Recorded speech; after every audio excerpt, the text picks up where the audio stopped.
Hi guys. So now that the Shadow and Bone Netflix adaptation is out, I know that a lot of people are interested in picking up the books. And I know for some of you, you are fellow fantasy fans, you're voracious fantasy readers, but maybe you just haven't picked this series up because it's a little bit older or because you primarily read adult fantasy, not really young adult fantasy. And then I know there's also people in the camp of I don't really read a whole lot at all or I don't really read fantasy at all. So I wanted to give information about the series itself if the show has your interest peaked. This is going to be completely non-spoiler, so if you're actually here because you want to read the books first, I won't be giving away any spoilers for what happens in the show or in the books. It's just an informational video, so that way you can decide if the books are something that you would like to spend your time on. One of the biggest things that I want to touch on is the tone difference between the show and the books. So I personally think that the show did a fantastic job of adapting the Shadow and Bone plotline. It follows it really closely, with the exception, of course, of the inclusion of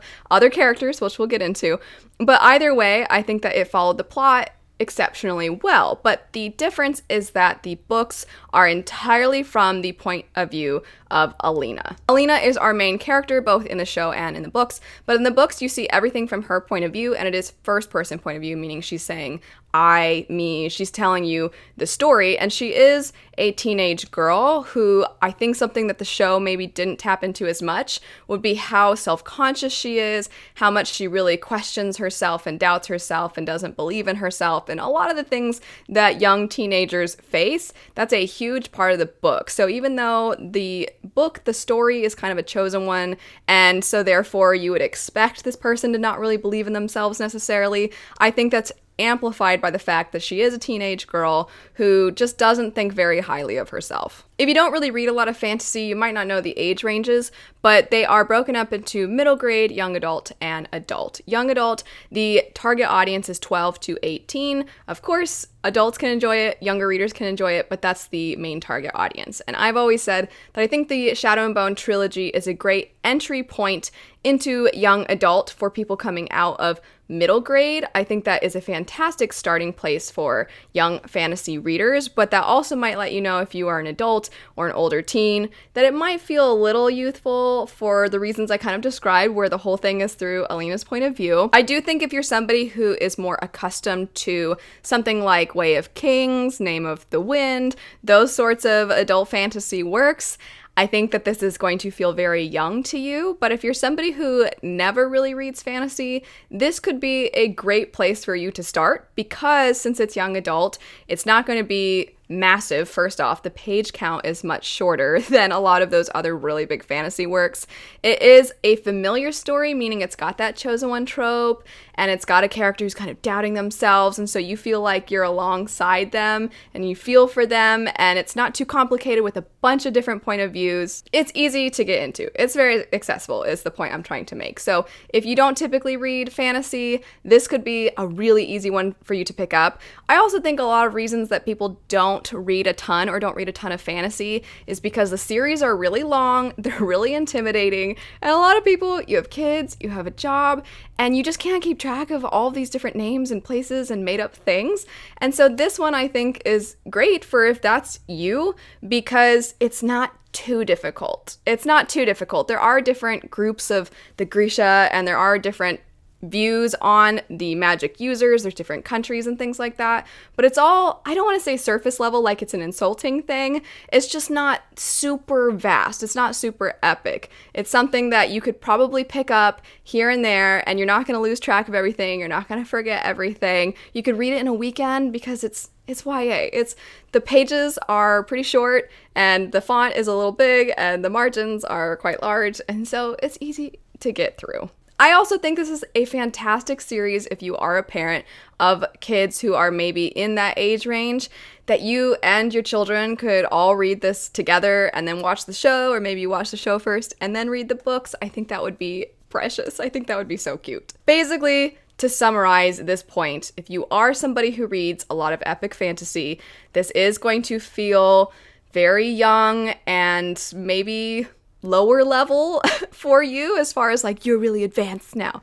But if you're somebody who doesn't read a ton of it or you just don't get to read very often, I think this is a great entry point for you for fantasy. It's not too young, it's not too difficult, so I think you'll have a good time with it, and you can definitely have a good time with it with your family. Now getting into the fact that they combined some of the Six of Crows characters with the Shadow and Bone characters. So the way it works is the Shadow and Bone trilogy was written first. That's the plot line chronologically that occurs first.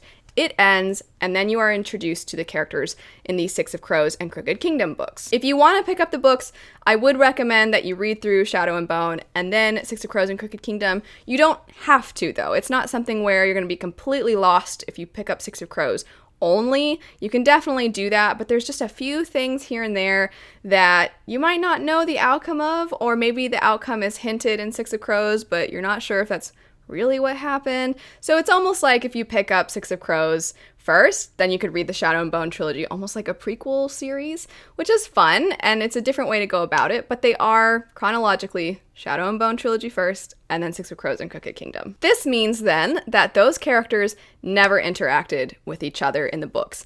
The creators of the show, they decided to create a story where these characters would meet and their plot lines would weave together. I don't actually know how they're going to do this moving forward, but I was quite impressed with how they were able to integrate these characters. I thought they did it quite seamlessly. So there were very minor changes made to the Shadow and Bone storyline, but overall, book one of that trilogy is season one of the show. They adapted it very well, very closely, with just little things changed. So, for example, there's a part where they ask Alina if she knows how to fight. In the books, this chick doesn't know how to fight at all. But in the show, she's like, yeah, I have some experience. And then they show a little clip of like how she knows how to fight. Not a change anyone's going to be really up in arms about, I would hope. So really, it followed it almost exactly with just some minor changes here and there.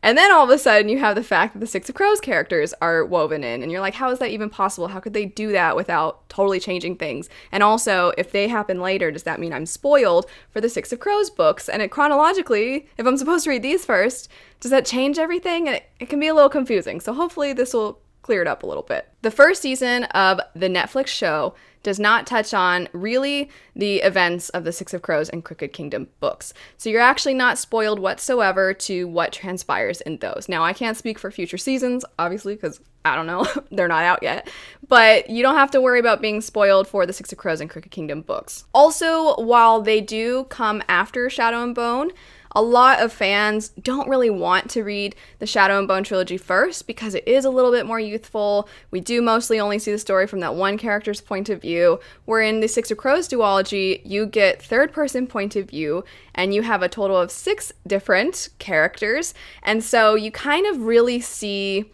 their backstories. At its core, it's a heist story, but really it's more of a character examination, especially exploring the trauma that a lot of these characters have experienced. You will see that the Six of Crows duology is more mature in tone, so where I think Shadow and Bone is great for young readers coming out of middle grade into YA, I think this is a good series for after that. She kind of aged up with the readers as they were aging up, which I think is always a really cool thing to see. But if you're an adult wanting to go back in and you're like, I don't know if I can handle how young Shadow and Bone is, Six of Crows and Crooked Kingdom is a little more mature.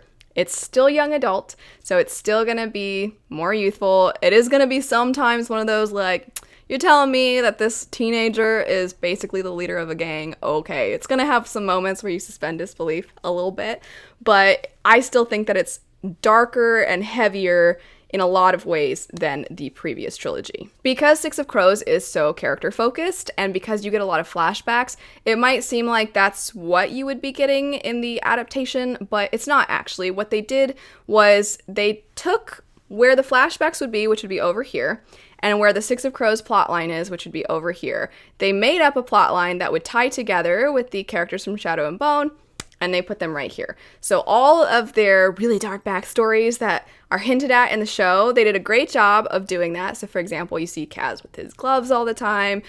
Inej, her really sad story is kind of hinted at. that all is still going to be over here, meaning that when we do eventually explore the Crows' backstories, it's not going to have been ruined by what they put in the show. It also means that you're not spoiled for the Six of Crows books, so if you wanted to pick them up, everything you would be reading would almost entirely be new to you. It won't have been impacted by what you've seen in the show, but there is one exception, and that is the Nina Matthias plotline. And in the books, when you first see them, that's not where they're at, and that is their backstory. So that's the only thing that we've gotten that is in Six of Crows and Crooked Kingdom. That's their flashback sequence. So you got the flashback sequence for those characters already, but for Inej, for Kaz, for Jesper, and then there's another character we haven't even met yet, you haven't seen the best of for them yet. The last thing I want to touch on is the fact that you have seen a lot of book fans likely saying that they thought the show was even better than the books, which is rare. You hardly ever see people say that the show was better. It's always the books were better. So the fact that book fans, one, are exceptionally pleased with this adaptation for the most part. I'm sure there's some that are like, I hated it. But most of us really, really thought that they did a fantastic job and even improved on the books. So that's great. But if you're like, well, what's the point of reading the books if it's even better?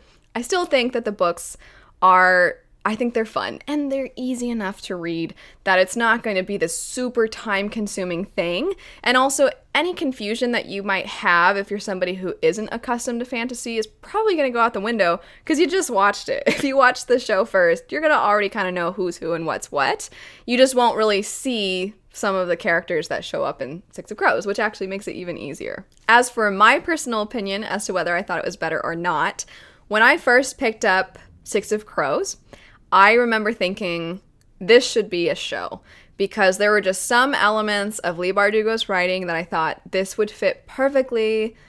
Just that format for this story would be fantastic. So I think that her story itself lends itself very well, which is just my roundabout way of saying I don't want to say. I don't want to pick which one I thought was better, but the show was great. I think the show was really good. I think the show is going to be more appealing to a wider audience. I think that's the best way to put it. I think that the books are more appealing to a certain audience, and then I think the show kind of expanded on that while staying pretty true to its source material, which I think is a hard thing to pull off, and I'm very pleased with it. So I might have to go with the show. I'm a big fan of both, though. If you'd like more in-depth information on any of the books, I have book reviews for all of them, so I'll have all of them linked. I have a whole Grisha playlist. I'll have that linked. I'm actually so excited because I've been a fan for a long time, and I feel like nobody really cared that much for so long, and now people are getting into it, and I'm just so excited. Thanks so much for watching. I hope this was helpful to you. I hope you have a great rest of your day, and I'll see you guys later. Bye.